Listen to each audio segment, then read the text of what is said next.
Dear students, friends and my colleagues, today our academic topic is cardioversion. What is this cardioversion means? Cardioversion means, we'll define the cardioversion. Cardioversion is a medical procedure which performed during the tachyarrhythmias. Most of the time it is unstable tachyarrhythmias. So when the patient is having the tachycardia, heart rate usually more than 150, which is producing the hemodynamic instability, then this cardioversion can be done.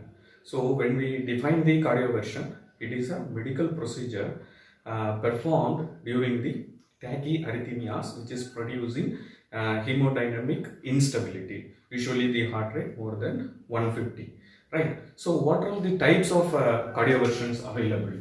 So what we know the definition, right? Next, types. So what are the types of cardioversion available is, mainly there are two types of cardioversions available.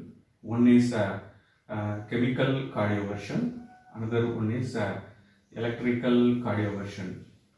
Electrical cardioversion. So when the chemical cardioversion is per se, right? So when we will select this, both this, first we will know what is chemical and what is electrical, right? The chemical cardioversion is mainly because you are giving the drugs, right? You are reverting the rhythm, you are bringing back the rhythm, right? Patient is in tachycardia, heart rate more than 150, that is producing hemodynamic instability. You want to treat the tachyarrhythmia. So how you are treating the tachyarrhythmia? By using the medications. So you will use the medications, right? So when you use the medications to revert the rhythm, that is known as the chemical cardioversion, right? So this electrical cardioversion is to treat the tachycardia. You are using the electricity. You are giving the shock through the chest paddles, which is placed over the right upper chest and apex of the heart. Right here it is below the clavicle. Here it is 6 to 7 centimeter below from the mid axillary line. You are sticking the pads, and there then you are giving the electric shock through the chest wall. So that is known as the electrical cardioversion. There are so many energy levels is there. How to do with the cardiac cycle, that we will discuss later. But the basic idea is, when the patient in the tachyarrhythmia, usually heart rate more than 150, with unstable, then we can consider for the electrical cardioversion, right? Then you may have this which types. There are two types. There one is chemical and electrical cardioversion. When you will choose the chemical cardioversion, when you will choose the electrical cardioversion, it's a very simple, right? When the patient hemodynamics are stable, like BP is stable, patient's sensorium is okay, there is no signs of any shock. In these scenarios, the chemical cardioversion is can be selected. So this is most of the time when the patient is stable. So the emergency and the critical care people, their role is very limited, right? So this patient we will refer to the experts, like a cardiologist or whoever in the experts in the cardiology. So these patients will go to the cardiology. So we are not going to discuss detailed about the chemical cardioversion because it is used by the experts and by the drugs. Usually what all the drugs they will prefer is, usually they can give the procainamide, that is the drug they can use. Then amiodarone, that next, sometimes bolus, sometimes infusion, we can use the amiodarone. Some patients will be chronically taking oral tablets for a lifelong or some periods of time. So then sotalol or some beta blockers, all these kind of drugs can be used to treat the tachyarrhythmias. When the patient is stable patients, usually emergency and critical care, they will not come to us. So we are not going to deal with this, right? Next we come to the electrical cardioversion, right? These electrical cardioversion, when you will use this, the indication is very simple. It is a unstable hemodynamics. And let me see what are the unstable hemodynamics, right? Okay, so this is the two types is there. So indication, we know that. So indication, we know that. What is that? Unstable tachycardia. Unstable tachycardia.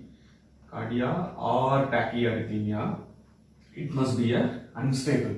So what are the common rhythms you will see in the tachyarrhythmias? So you can have that is one thing, that is the reentrant supraventricular tachycardia. So this is the one indication, right? This is a regular rhythm, which is the narrow regular rhythm. Heart rate usually it may be more than 180, but it must be a organized QRS complex with a regular rhythm. Only that heart rate is very high, right? So this is the reentrant supraventricular tachycardia. Next is atrial fibrillation. Or it's shortcut AF, atrial fibrillation. This atrium is fibrillating. You will not see any P wave, right? Varying RR interval. So this is known as the atrial fibrillation. These rhythms are the common rhythms. Next we will see the atrial flutter waves. So both the mechanism more or less, this is from atrial muscles is fibrillating. Here it may be due to the reentrant circuit pathway, right? So other atrial tachycardias. So what are the other atrial tachycardias? Other atrial tachyarrhythmias, other atrial tachycardia, like multifocal atrial tachycardia. So whatever the tachycardia which is unstable, we are using the synchronized cardioversion. The next indication is monomorphic ventricular tachycardia. This is most of the time, this is from the reentrant pathway within the ventricle. So that is producing a regular wide QRS complex. It is a regular wide QRS complex. So then you will use this monomorphic ventricular tachycardias. So these are all the common rhythms during the tachycardia which will produce unstable hemodynamics. Then we can go ahead with the cardioversion. So, okay, right. These words, this unstable, we are using it frequently, right? When the patient is presenting to you, how will you identify this patient is stable or unstable, right? If you see some of the signs and symptoms, then you can brand it as a symptomatic or asymptomatic, right? What are the symptoms or signs you will see to brand it as a unstable tachycardia, right? It's a very simple. I will give the mnemonics called HASIA, HASIA, HASIA. So that is the simple mnemonic to remember what are all the features you will have when you have the unstable tachycardia, right? So what is this HASIA? So HASIA, this is the signs of instability, right? H for hypotension. So hypotension. What BP level you are expecting? Usually, when the patient comes to you with palpitation or with some other issues like dizziness or drowsiness, the thing is the BP must be more than 90. At least the systolic BP, the systolic blood pressure must be more than 90 mmHg, right? If it is less than that, the systolic BP is less than 90 mmHg, you can call it as a hypotension. This must be correlated with the tachycardia. These tachycardia producing hypotension, then it is a hypotension due to tachycardia, unstable tachycardia, right? Next A is acute altered mental status. So what is this mental status?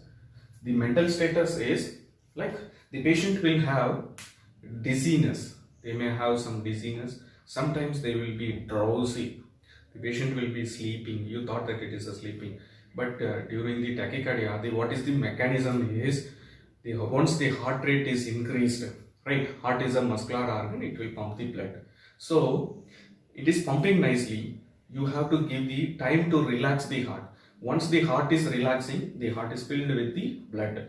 So next beat, you are having the some amount of blood into the heart. Chambers is filled with blood. Then it is squeezing, all the blood will go out. Right here, once the tachycardia, what is the problem is, you are not allowing the heart to fill, because the heart rate is very fast, right? You are not allowing the heart to relax. So once the heart rate is increasing, the cardiac output is getting reduced. So even though the heart is beating very fast, the blood is not pumping to the blood and other vital organs. So they may have the signs of dizziness or drowsiness or any extent of altered sensorium, right? Sometimes they may be confused, sometimes they may be agitated, sometimes they may be a stupor and coma. So all these fall into the acute altered sensorium, that is due to tachycardia, right? So that is the altered sensorium. Then signs of shock.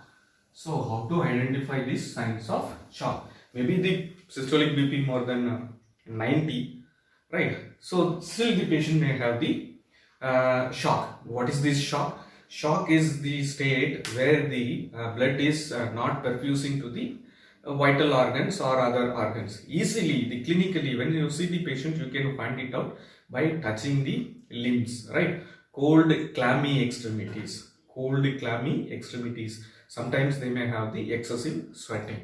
So these signs, if you see that due to tachycardia, then it is the patient is in shock. Maybe the BP may be the systolic more than 90, because the patient baseline BP may be a 180. Now the BP drastically come to 90. You will see that may be a normal limit, right? So the patient will have the other signs of poor perfusion, that is the signs of shock. Cold, clammy extremities, profuse sweating. All these you can have it as a signs of shock. The I stands for ischemic chest pain. Ischemic chest pain. The patient will have the chest pain, same like MI. Due to tachycardia, I already told, the enough blood is not pumped by the heart, because the heart is not filled with blood. You are not giving the time to fill. So once the heart is beating very fast, the output is very low.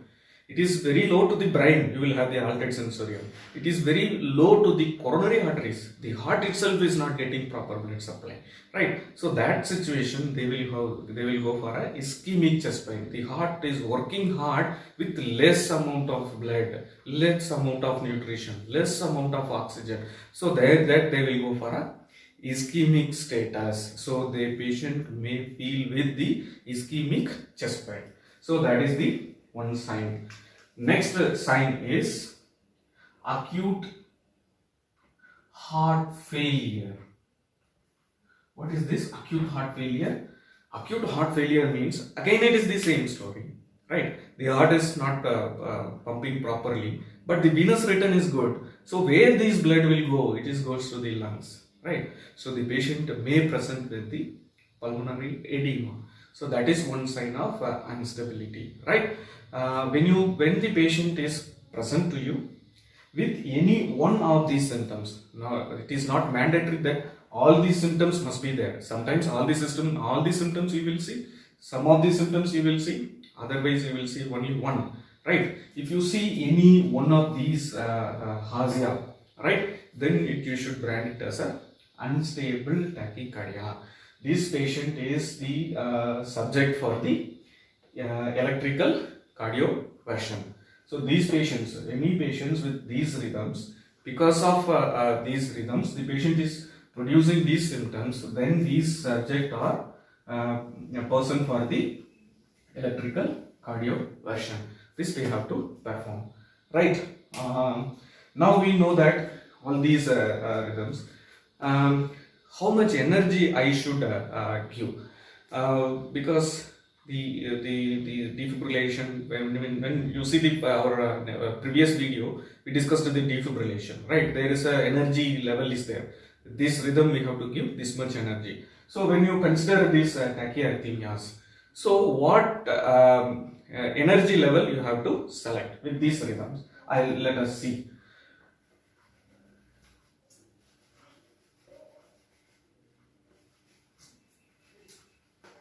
So how energy you will select, what energy level, how much joules you will select for each rhythm, right? So when we consider this, right, When you see a narrow regular tachycardia, what is this narrow regular tachycardia? These two rhythms, there is SVT and atrial flutter. These two rhythms are regular rhythms. I will see how the mechanism, how these rhythms are produced. First we will see this, then we will go there. Right? How much energy you want to select? These rhythms are regular tachycardias. Even though the heart rate is more than 150, the RR interval is very regular. Right? This is the narrow regular complex tachycardia. Narrow regular tachycardia. So these types of rhythms, how much energy you will use is 50 joules to 100 joules. So how much energy we will use? 50 joules to 100 joules. So 50 joules to 100 joules energy you have to choose it, right? So how to choose this? Initially you can go ahead with the 50 joules. Then if it is not reverting with this initial shock, then you can increase to 100 joules. So that is the energy selection for this. Then the narrow irregular complex tachycardia. What is this narrow but irregular? The classical example is atrial fibrillation.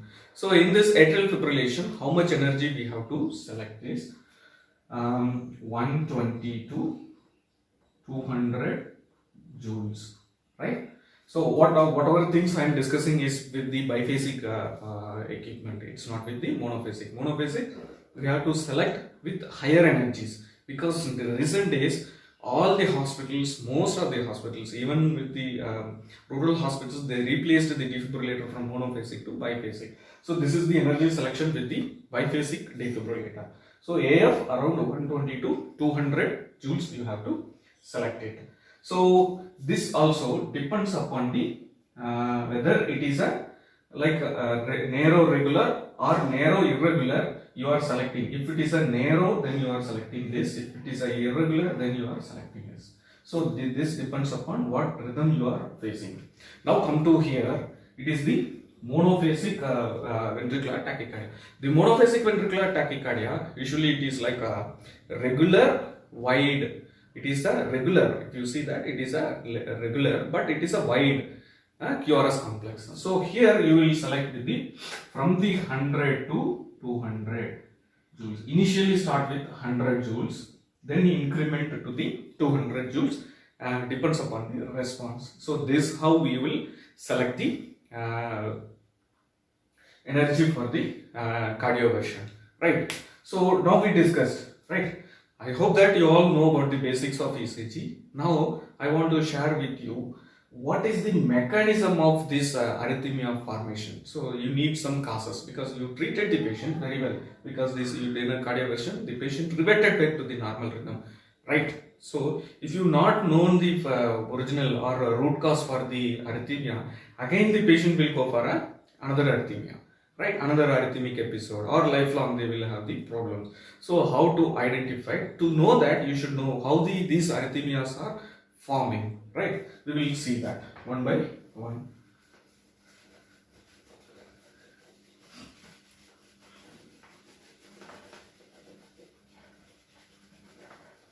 Not only these tachyarrhythmias, any arrhythmias to form, right? There must be a three reasons. Either one of these reasons may be the cause. Autonomicity, automaticity or autonomicity. We know that autonomicity, right? Automaticity. Sorry, this is automaticity. Automaticity.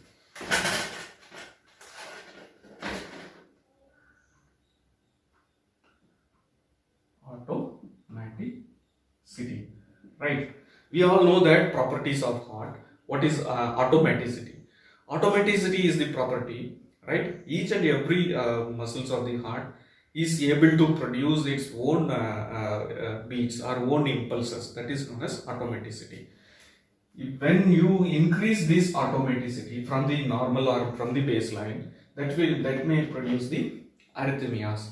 So when this will happen is usually from the drugs and toxins. So this will increase the autonomicity of the cardiac muscles, right? Maybe the normal pathway it may increase, or it may be due to it may produce abnormal places, right? So what is these drugs?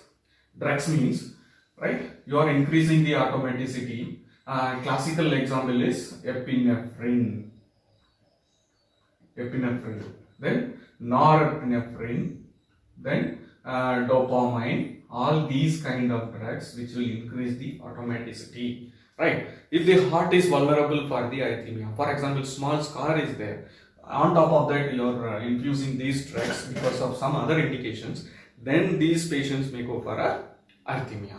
So one of these reasons may be a potential reason. Next, disturbed. What is this? Disturbed automaticity. What is disturbed automaticity? Means the automaticity is altered by some cardiac diseases. Usually from the ischemic diseases, ischemic heart diseases, or injury. We will come to know that how the ischemic will produce the disturbing the automaticity, right?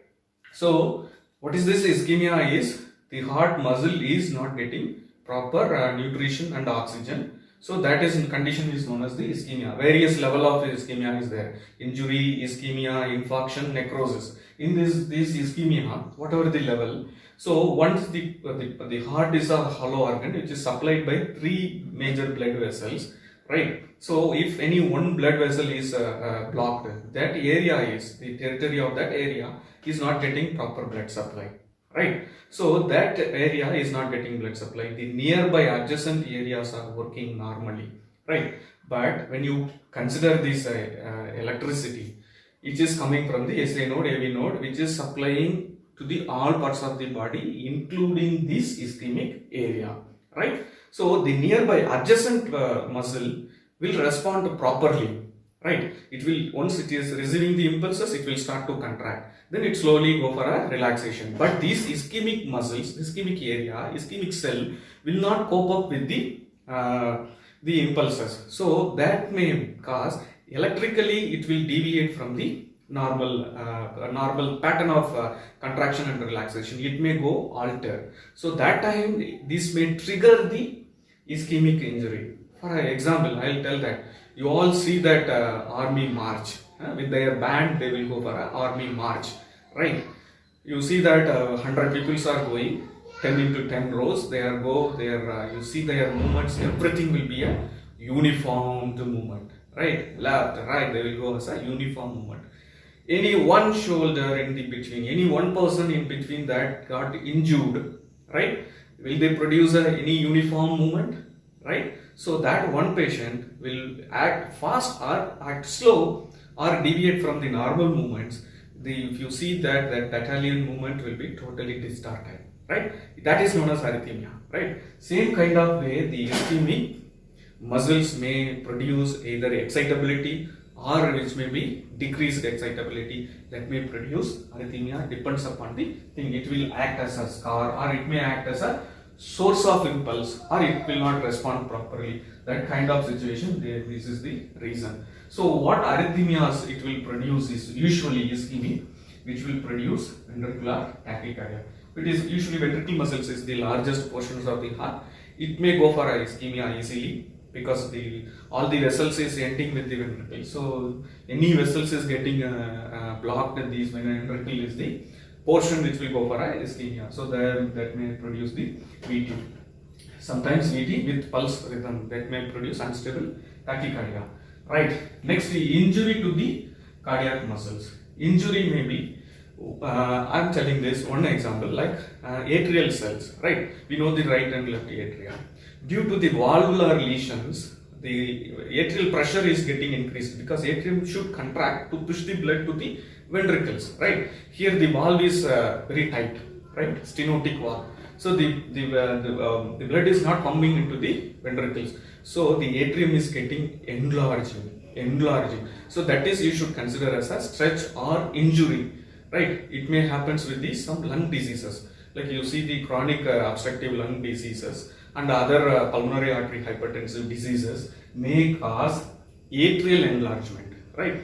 that time that patient is more prone for atrial fibrillation or atrial fibrillation, right? So this is the another one mechanism, right? So we know that two mechanisms. Now third mechanism is it is the re-entrant pathway. Re-entrant pathway or circuit pathway. What is this re-entrant pathway or circuit pathway? Means the impulses are, it should come from the SA node and it will come through the conducting system. Again, it should end, right? In spite of that, the impulses is circuiting, re-entrant. It is making a circus within the chamber that may produce the circuit pathway, circus pathway or circuit pathway or re-entrant pathway that will produce the arrhythmias. What all these rhythms will causes is supraventricular tachycardia. There are two things is there, AV nodal re-entrant tachycardia, so one more SVT is there. So this is the common mechanism. If it is happening in the AV nodal, this it may produce. If it is happening in the atrium, that produce atrial flutter. Happening in the ventricle, it is the ventricular tachycardia. So these are the common mechanisms you will see. See, let me explain it a little more how the re-entrant pathway is working. So now you are seeing the heart the circuit will come like this, right? So in this you are having some non-conducting scar or area in the heart. So the impulses will come like this. It will wide around and it will go down, right? So this area is non-conducting area due to ischemia or injury, whatever may be the reason. So this is the which is not conducting the electricity. So the current is moving like adjacent areas and reaching the downwards direction. This will not produce any arrhythmias except that little wider or some kink in the QRS complex, right? The another mechanism is, this is again it's a dead area, like the current is coming and which is coming like this.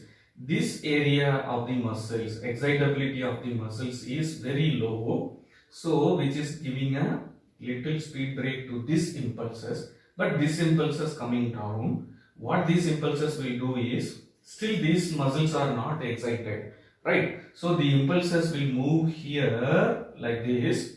If this tissue is excitable by this impulse, then this will move to the here, right? So again this will come like this, again which will move. So it will produce a circuit pathway, right? So this is the mechanism of circuit pathway. If it is happening in the AV node, then it is called, it is also a supraventricular tachycardia. So anything above the bundle of His or up to the level of bundle of His, if the re-entrant pathway is there, that will produce the narrow regular QRS complex tachycardia, supraventricular tachycardia. So this is the reason. If same thing is happening with the ventricle, right? So I am giving a simple thing. Any arrhythmias which is produced or forming in the ventricle, which is a wide QRS complex, right? If it is happened above the bundle of His of the conducting system, you will have the regular QRS complex, regular narrow QRS complex, right? If it is happening in the ventricle, you will have a wide regular QRS complex. So this is known as ventricular tachycardia. This is known as supraventricular tachycardia. So these mechanisms which is producing the energy, right? Now we know the mechanism. Now we know the indications. What indications we should give. How energy we have to select, right? Next thing is how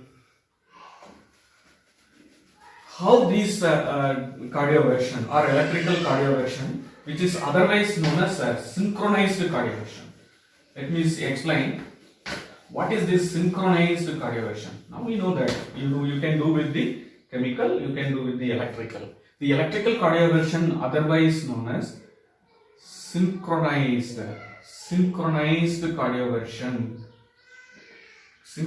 cardioversion, right? The synchronization with what, or synchronization with whom you are synchronizing.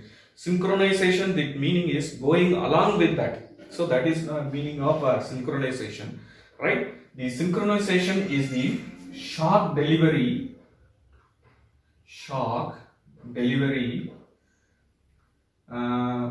with timed to cardiac cycle, right? The shock is not delivered as soon as you given the press the button. The shock will not delivered. It will deliver with appropriate time. So appropriate time with the cardiac cycle. It will synchronize with the cardiac cycle. For example, right? You know that P, Q, R, right? S, then P, right? So this is the normal cardiac cycle, right? It is denoted in the ECG, P, Q, R, S, T, right? So we know the mechanism of the arrhythmia, where it is formed due to disturbed autonomicity or within the re-entrant circuit, right? So you want to stop all these unwanted pathways, all unwanted impulses which is produced other than the normal conducting system, like SA node and other conducting system, right? So you want to stop it, but you don't want to disturb the normal tissues, right? If you don't want to disturb the normal tissues, what is the major portions of the heart is the ventricle, right? So we don't want to disturb the normal cardiac muscle, right? So but you want to stop all the abnormal activity other than the normal, it means abnormal. So how we can do that is, see, this is known as the atrial depolarization, means atrial contraction, right? The QRS complex is the ventricular contraction, right? The ventricular contraction, there is a property of the heart is there. When the ventricular muscle, all the muscles is in the contractive status, right? All the muscles is in the contractive status. When you give the next stimulus, or when you are giving the next stimulus or whatever the trigger, the muscle will not get response, right? So that place is known as R wave. It is known as the peak of the R wave, right? So you want to give the shock, but you don't want to disturb the ventricle muscles and other normal conducting pathway. So you are delivering the shock with timed with the cardiac cycle. It is the peak of the R wave. So the synchronized cardioversion shock delivered at the peak of the R wave, because you don't want to disturb the other normal conducting system and the ventricle muscles, right? So I am giving you the another one clinical point, right?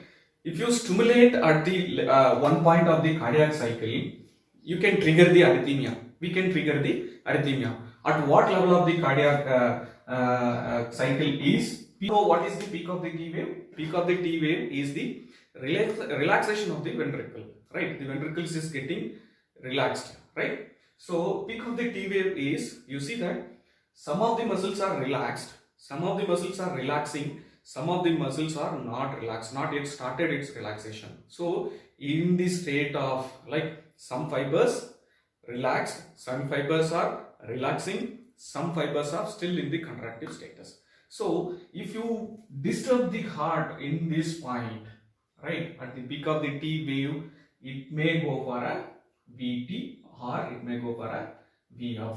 So this condition is, this is the critical point of cardiac cycle or critical point in the ECG. Usually they will tell that, right? If you see this post thrombolysis or during the procedure, anything, this sometimes this R wave will fall on the T, R on T phenomenon.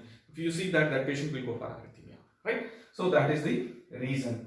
So where the shock is delivered in the synchronized cardioversion? Synchronized cardioversion, you are synchronizing the electric shock with the ECG, that is the peak point of the R wave, peak of the R wave. So synchronized cardioversion is the shock delivery in a timed manner with the cardiac cycle, that is the peak of the R wave. So this is the mechanism. That's why when you performing the procedure, when you press the synchronized button in the defibrillator, which will show the mark over the peak of the R wave. It will form a mark over the R wave. You should see this mark. then only you are doing a synchronized cardioversion. Otherwise, you don't do that. So that we will see in the cardioversion procedure, right? So now you know about this. Why this synchronized cardioversion is important, right? Okay. Now we come to the procedure. How we are going to do a synchronized cardioversion? What are the steps involved in the synchronized cardioversion? So you are coming to the procedure. So as the thing is important, any patient is coming to you in the emergency room or into the critical care unit with the complaints of tachycardia, with the complaints of palpitation. You found that it is an unstable tachycardia, right? What's our primary aim is to stabilize the airway. If the patient can maintain the airway, right, very good. Then you can move to the next step, that is the breathing, right? If the patient is not protected, then we have to protect the airway. Next, to stabilize the breathing. Stabilize the breathing. Rate, depth, oxygenation in this SpO2, right? All these things we have to see that. SpO2 means saturation. If you want, you can see the PO2, right? You support the PO2. Give oxygen, give O2 if needed. If SpO2 is more than a 94, just we can wait that. If it is below that, then you have to consider to give oxygen to support the breathing, right? Next we are coming to the circulation. Here is the problem. Circulation, what you will see is BP, heart rate, right? ECG you will see. If possible, take the 12 lead ECG. If the patient is stable enough to take a 12 lead ECG, otherwise you see in the defibrillator monitor. That is enough, right? So that you can see that BP.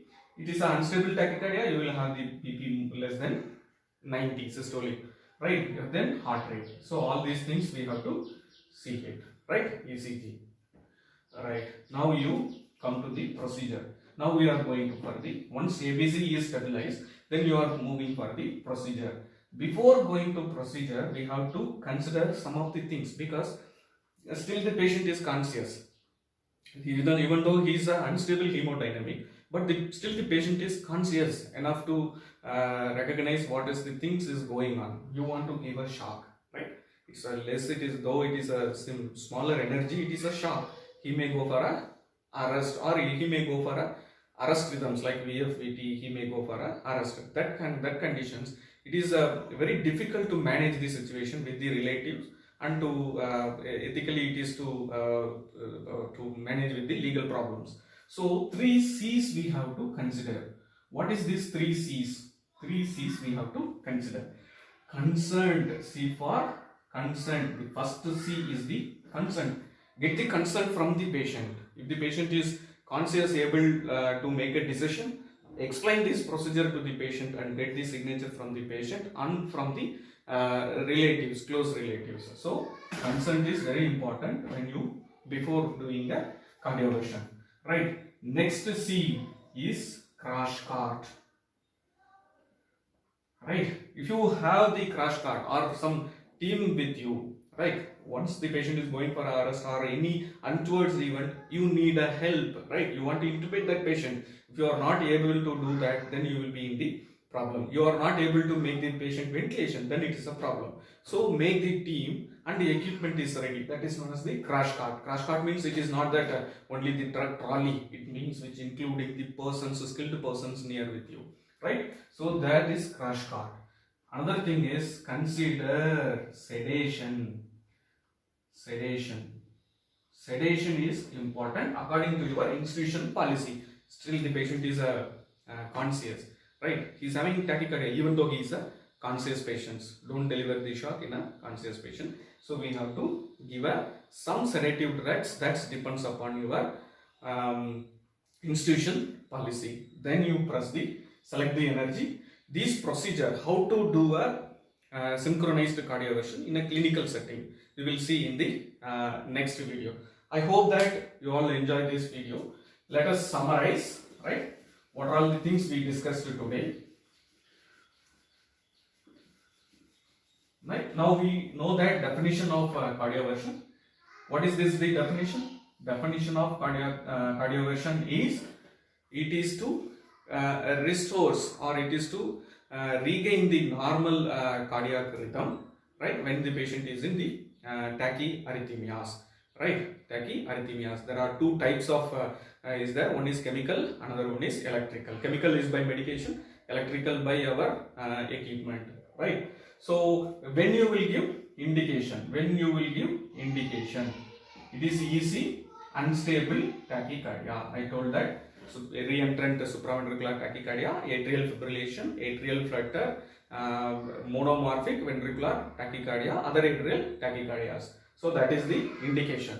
Now we know the mechanism, how these arrhythmias are produced by three reasons: increased the automaticity, right, or disturbing the automaticity, or reentrant pathway. So three mechanisms are there. So it depends upon that. Then energy selection. How will you select the energy? Narrow regular means 50 to 100. Narrow irregular 120 to 200. Right. Then regular Y with yours complex. Start with the 100 joules, then go ahead with the 200 joules. So that is the energy selection. Right. Now we know the indication, mechanisms, energy selection, then the procedure. How to make this procedure? Consider three C's: consent, crash cart, and consider sedation. Right. So I hope that you enjoyed this video. Thank you for watching.